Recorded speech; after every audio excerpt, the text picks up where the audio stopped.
assuming you guys can hear me okay. Yeah. Who am I talking to? This is Rob. I'm sorry, just getting my camera turned on here. Hey, I'm Rob. Hi. And actually, I guess over this side is Michael, depending on how it's laid out on your Zooms. Okay. I have mine is whoever speaking is on the full screen. Oh, Oh, okay. Excellent. That makes it work well. Let's see. Is that are both of you on the show? Yes, sir. yes. Oh, okay.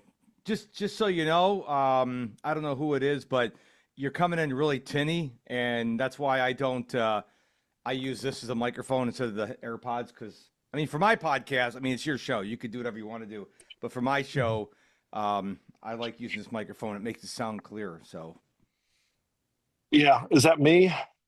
yeah, I'm you coming have an in. external Okay. microphone. I'm actually, yeah, unfortunately, I'm on the road today. And Oh, so okay. normally I've got one. I don't Okay. know how's this working for you, Michael? Is this going to be, Michael's usually doing the technical side of the audio. So is this good for you? Are you going to be able to work with this?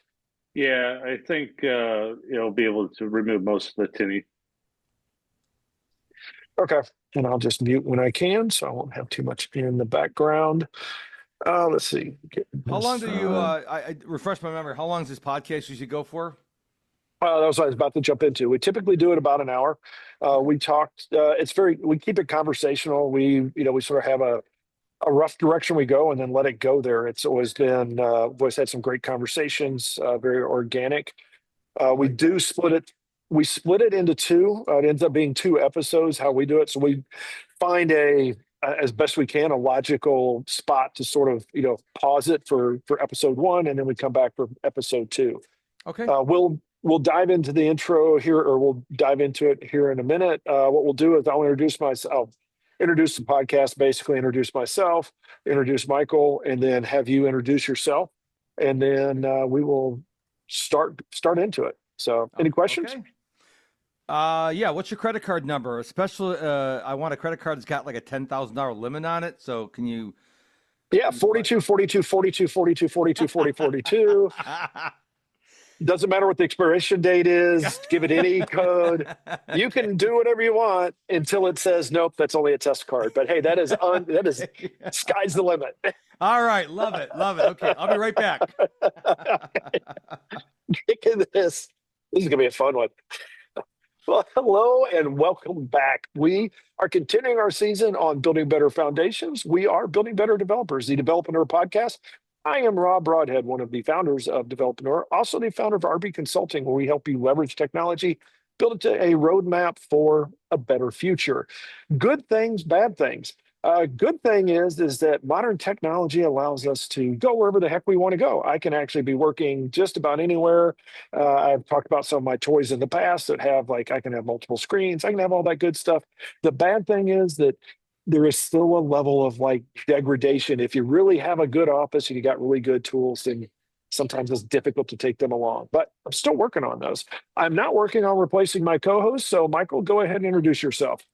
Hey everyone, my name is Michael Malash. I'm one of the founders of Developreneur. I'm also the founder of Envision QA, where we help businesses build reliable, custom software by combining smart development with thorough testing so you can grow with confidence. Good thing, bad things. Good thing, we're recording on a Friday. The weather may be a little bit cloudy in that, but it's actually feeling like a nice fall day, and I'm looking forward to getting out with the dogs this afternoon and running around and enjoying the weather. Bad thing, wife is out of town, so I have basically animal duty for the next week and a half, which is eating into my time tremendously. Yes, I have a grand dog, basically, that one of my children took from other children that didn't raise him properly, and I'm having a real fun time trying to work with that. Luckily, my wife is like a dog whisperer type level expert, so she can she's figuring it out, and it's a smart dog, so we'll see how. He's also a jerk, so we'll see how this works out. I am really looking forward to this conversation. We were back to an interview episode. And I'm going to dive right into the introduction side of it. I'm going to just start with your name, your first name, because I'm sure I will butcher the last name. Go ahead and introduce yourself, Mark. Well, my name is Mark Struczewski, but because nobody is going to understand, it's true what? I'm goes by Mr. Productivity on the interwebs. It's Mr. all spelled out, Mister.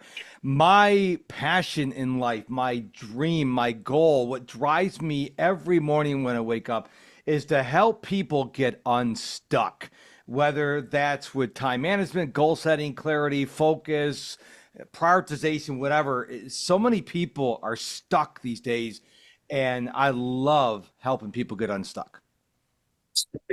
Well, we have the right audience for that. We talk about this a lot because developers do this. We end up, I think, a lot of times we end up overwhelming ourselves. We put too much on our plate. We promise too much. We underestimate what it's going to take. And honestly, development world is full of like just gotchas where you think something's going to take you 5 seconds and it takes you 5 hours chasing that thing down. So, uh, with somebody with the title of Mr. Productivity is exactly what we all need.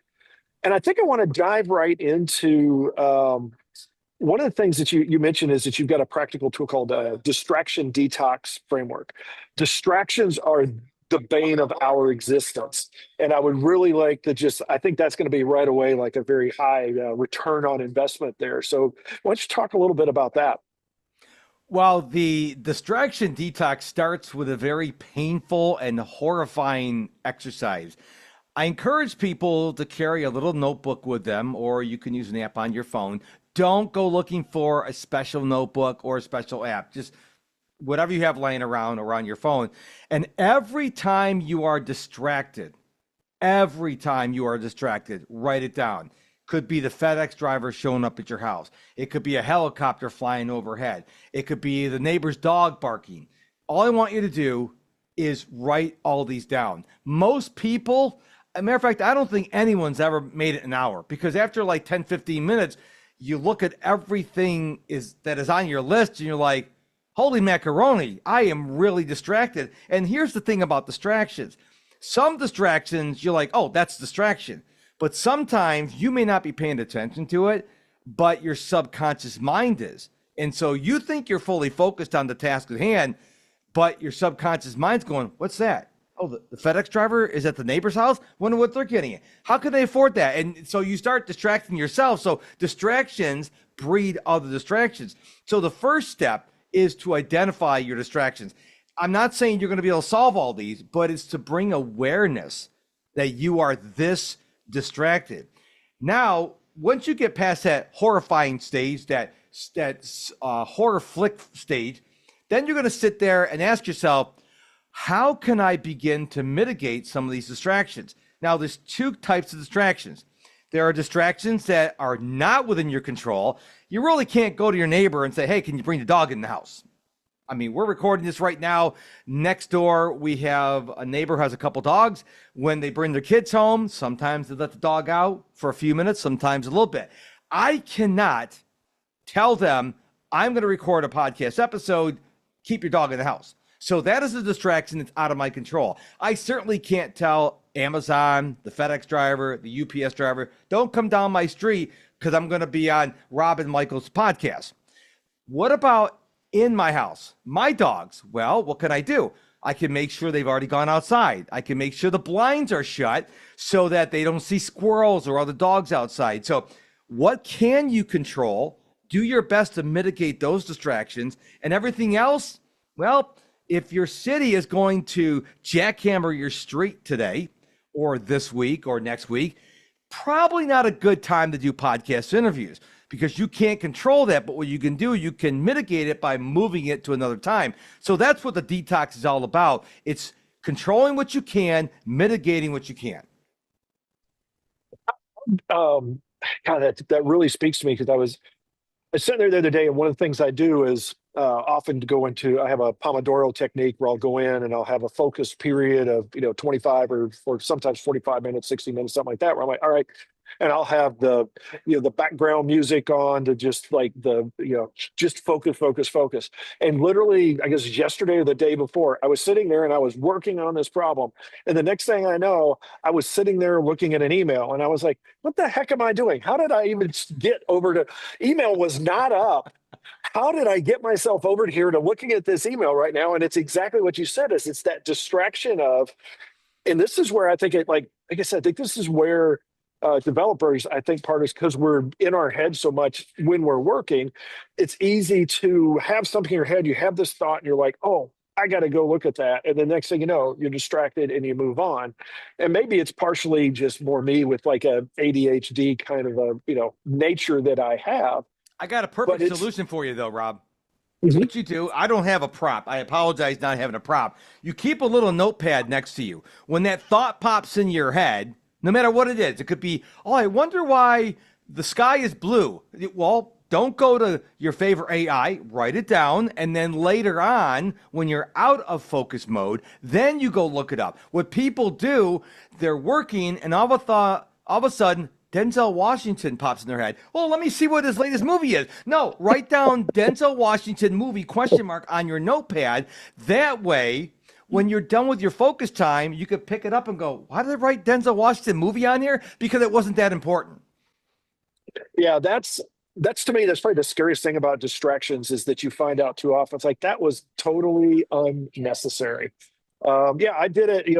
Phones are the biggest distraction, and I want to talk about those here in a second. But that was one of the things is that I did several things on my phone to turn it on, to get it out of my way, to get away from it, to shut off all the notifications, change it to black and white, do whatever I can to just make it like a dumb brick that I don't deal with that often, as much as I can outside of my work. Now with that, so I love the simplicity of just not even a like special pretty notebook and just get something and keep it simple like that. So how do you like?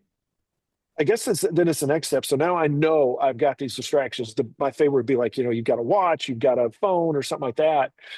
What is that next step? Do you feel like it? And do you see it more as the approach of a holistic approach of trying, or more like try to, precision, like, well, why don't you get rid of this distraction or that distraction? I think that there is something to be said about resting. And let me explain that. You have done the right thing and you've written down 17 things that popped in your head while you're working on this focus mode. But don't get done with the focus mode and pick up the notebook. Go for a walk. Go outside. Go read a book. Go watch some YouTube or TikTok or Instagram. Give yourself a buffer because you want to separate as much as you can in terms of time. How long since you create the list and when you look at it? Because now you're going to look at it totally different. You've gone out, got a drink of water, taken a walk around the block, and then you look at that list and like, oh, scratch that one off, scratch that one off, scratch that one off. What people actually do is the worst thing you can do is, okay, I write down the thing on my notebook, then they're getting back to focus, and they keep looking at that list. They keep, well, no. Maybe you have to turn the list upside down or whatever. You need to have the list there, but when you're in focus mode, you capture the thoughts that are on your head, but you're not supposed to go look at that list and everything you've written down it until focus mode is over and you've taken a break. Now, the break could be 5 minutes. It could be 15 minutes. I don't talk about absolute numbers. Then look at that list. And even more so, I encourage you look at that list someplace different, not where you made the list. Maybe you go out on your front porch, get a cup of coffee, your favorite beverage, then look at the list. And if you're still not sure, maybe you go to your significant other and say, I wrote these things down. Do any of these things jump off the page to you? And they may give you some voices of reason and go, why did you write these things down? A lot of people just jump in like they're jumping in the pool in the summer vacation when maybe they should go, is there any sharks or piranhas in this pool? No, we just jump in there. And then what happens? We go down this road and then an hour, 2 hours, 3 hours later, we're like, wait a minute, what am I doing? Like the Denzel Washington example. Now you're looking at all the movies he's done and you're like, oh, wow, you know what? We have Netflix and he has movies on Netflix and you're so far away from your focus mode. Does that make sense? That totally makes sense. It sounds very much like that thing. We'll coin it right here because nobody's ever said this before, but the idea of doom scrolling, where you just like, that's what those are. That was my first introduction to that kind of deal was actually Pinterest back when it first started. I was like, why are these people talking about this Pinterest thing? and then people will spend hours on it. I was like, nobody could, that doesn't make any sense to me. And then I sat down and exactly that. It's just rabbit hole after rabbit hole after rabbit hole. Yep. And the next thing you know, you burned up an hour. And what you said really speaks to me is the idea of, yeah, I was thinking of like when you were a kid and you're taking tests in school and it's like pencils down. Like, okay, I took my note, pencils down. I was thinking right as you were saying, I was like, I'm going to have to flip that thing over or do something because if it's there, then it's like, if it's in my sight, I may come back to it. But I really like the idea. And I think it feels like it's more of a habit than like you're going to have to work on it kind of thing of put it down and not jump back and just keep that one of those things that you're not going to touch right now, that you're going to come back. And gosh, giving it a rest beforehand, I know for myself that will stop me from a lot of things because I'll just be like, okay, this is no longer an issue. And it's the reverse of where we're going because we always have like a phone, you've got searches, you've got AI. So you can, like you said, you can ask AI right away, what was that last movie Denzel Washington was in? And then you're sitting there 20 minutes later go, why am I doing this? It really didn't matter that much. Our whole life is trivia. It's basically what we've come down to. Mm-hmm. So now how did you get into, because you obviously have a passion for productivity and for, getting rid of distractions and being able to me, I'm going to coin this, maybe this is what you use, but sort of be the best you can be. How did you stumble into this or how did you get into this? I love this question. By the way, this is a video podcast as well, right? Okay, so I just want people to know if you see me wiping the sweat off the floor of my head, I'm in Houston, Texas. It's hot. I do have my AC and the fan going. So I just want people, I'm not sick. It's just say it's hot in here. I probably shouldn't have put such a thick shirt on. But anyways, back to your question. I used to tell this, there's two versions of the story. Version number one, I was fired from my job in 2005. And I decided I wasn't going back to the corporate world. Done. And I'm like, okay, now what? And I said, what is that word? Entrepreneur. What is that? So I said, I want to be an entrepreneur. Didn't know what it was, just sounded cool. And my first dive into the entrepreneurial pool was something called wedding and portrait photography, which bombed. I mean, blew up the joint. I had 2 clients and I'm surprised they paid me. But one thing came out of that was my love for speaking and teaching and coaching. Well, you have to understand that all through high school and all through college, I would never give any kind of oral report unless there was nobody in the room. Now I'm a podcaster, I'm a professional speaker, I'm a coach. So what happened was I went to one of our friends in our Bible study class who was a professional speaker, and I don't know what in the world possessed me to go ask this lady, hey, you're a professional speaker. How can I, an introvert who hates speaking in front of anybody, be a professional speaker? She gave me some guidelines. I fell in love with it. But then I had a problem. I didn't want to speak about photography. So I didn't know what to do. So I went out and hired my first coach. Up until this point, I thought coaches were football coaches and hockey coaches and basketball coaches. I had no idea. A coach for me, but they saw something in me. And we were on one call. I identify as Tigger from Winnie the Pooh. I was born in 1965, so I grew up with Winnie the Pooh. And I was having on one call an Eeyore moment. I'm normally Tigger. And he said, what's going on? I said, well, I really love speaking because I was going out and speaking to groups and telling them how to take better pictures, if they're realtors, how to take better pictures of property and stuff like that.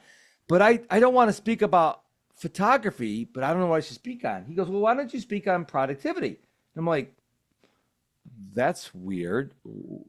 Where did that come from? I had no idea why'd you say that? And he goes, I know a lot of people, and you are one of the most naturally productive people I know, and you should share that gift with the world.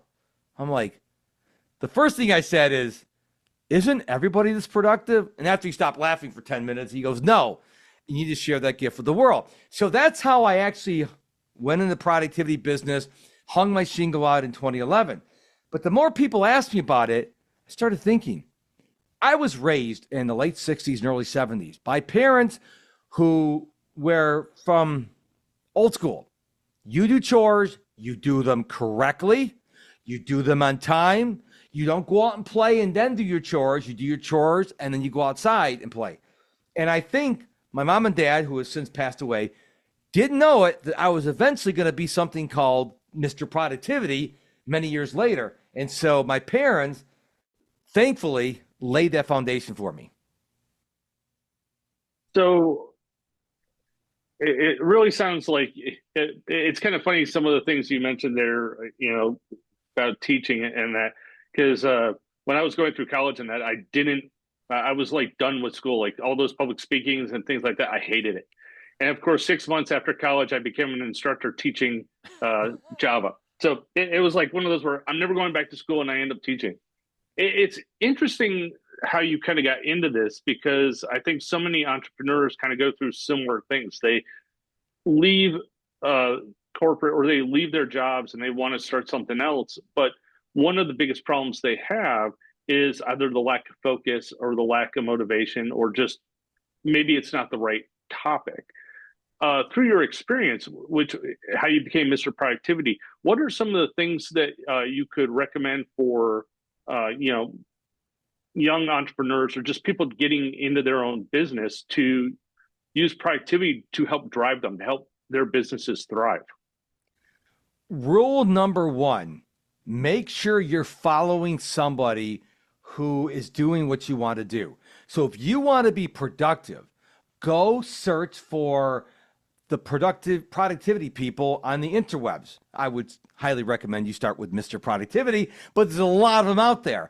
Go listen to their podcasts, like the Mr. Productivity podcast and everybody else's. Go get their books. I don't have a book, but go follow them on social media. Because if you want to go from A to B, well, don't you want to follow and learn from someone who's already at B, which is really important? Because what happens when people come to me as clients, they're like, wow, I never knew this. I'm like, that's why you invested in me, because I do know this and I can give you shortcuts. All coaches and books and podcasts are shortcuts. But here's the thing. It's not magic hiring a coach. It's not magic reading a book. It's not magic listening to a podcast. You have to listen and then go implement. So that's number one. You need to follow people who are where you want to go. Number two, I'm a huge fan of simplicity. Okay? Complexity is the gateway to procrastination. So we seem to live in the world where people like making things complex. And I like making things simple, because the more complex something is, the less likely you are to do it. So I always tell people, here's a crazy idea. Let's break this down so it's really, really simple.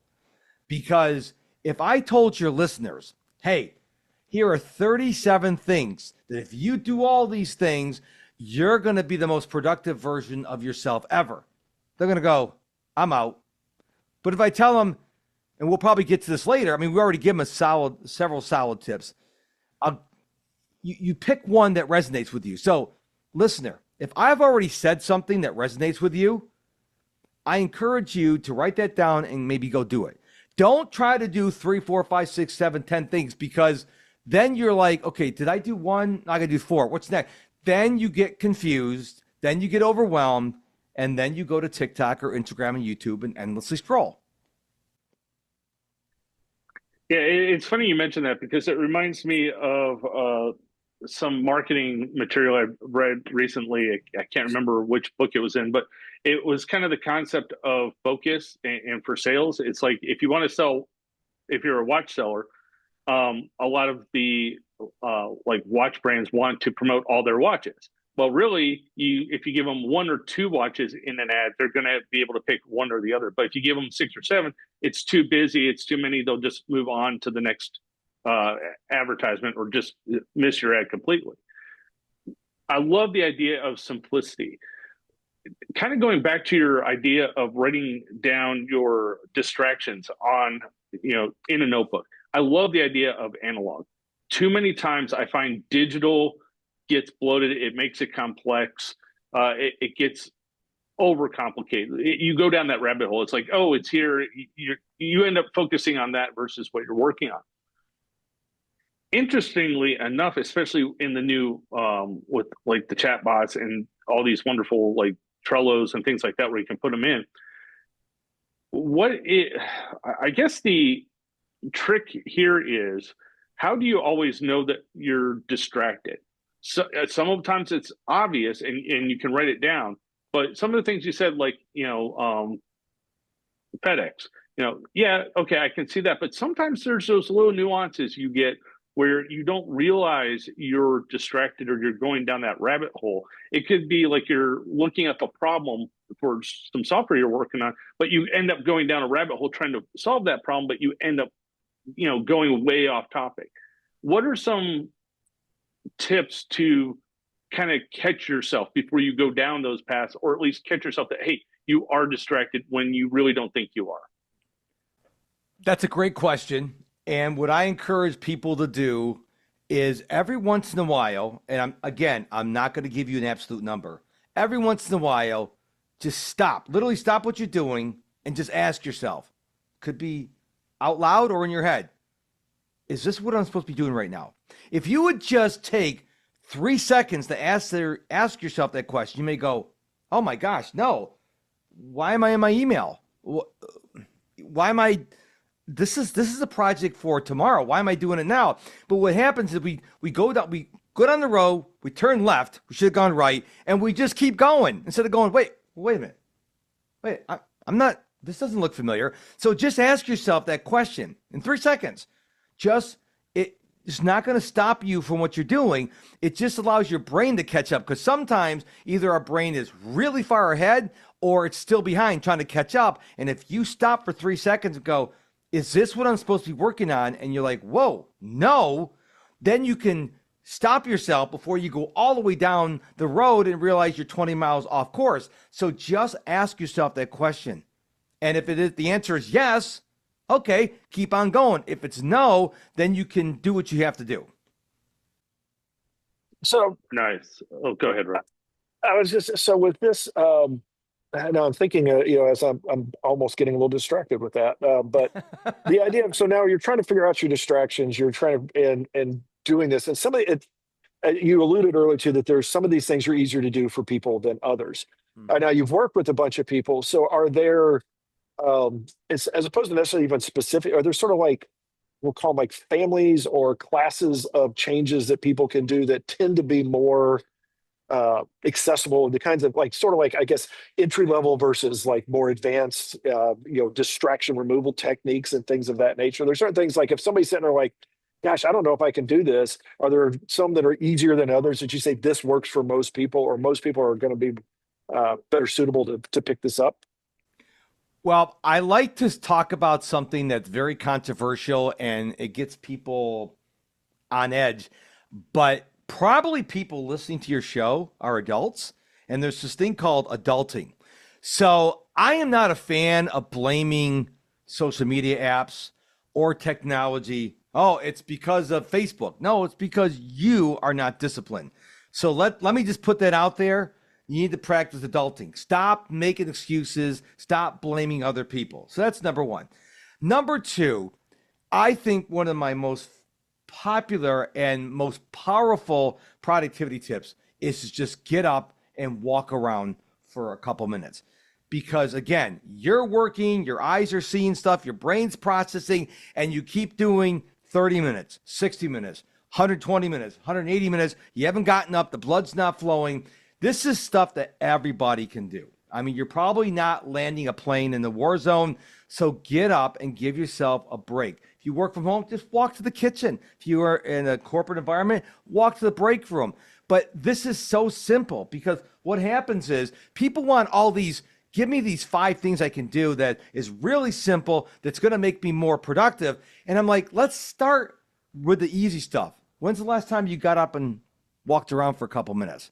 When's the last time you went outside and took some deep breaths of air?